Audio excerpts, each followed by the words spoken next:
Hello everyone, welcome to my channel. I hope everyone is having a wonderful day.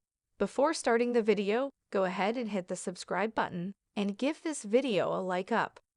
Voyager suffered the most from episodic Star Trek's reset button. Star Trek's reset button served a purpose in series like TOS and TNG, but shows like Voyager suffered from this unsatisfying form of storytelling. Out of all series, Star Trek, Voyager suffered the most from episodic Star Trek's reset button storytelling style.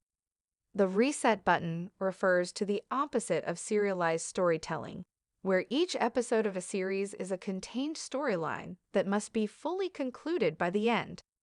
In the case of the reset button specifically, the episode story usually gets entirely rewritten so that it never actually happened in the first place, generally by employing a recognizable sci-fi trope like time travel or something similar. This means that any character development that may have resulted from the episode's plot is also erased. Given that the first few Star Trek TV series aired at a time when episodic storytelling was the only kind on TV, they employed the reset button quite often. Star Trek, the original series, was mainly guilty of this, since nearly every episode of the show was self-contained.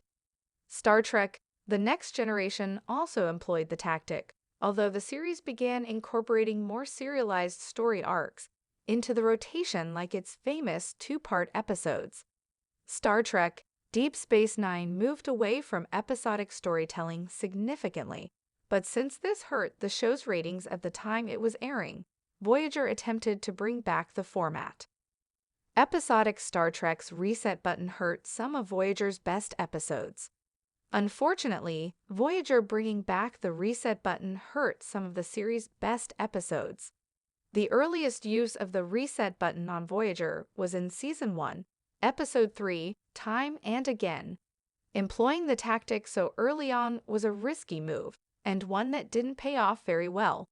Although the episode featured an interesting time travel story and some good character interaction between Captain Janeway, Kate Mulgrew, and Tom Paris, Robert Duncan McNeil, its use of the reset button at the end meant that all of it was erased, leaving the crew exactly where they had been at the beginning of the episode, and none the wiser from the events.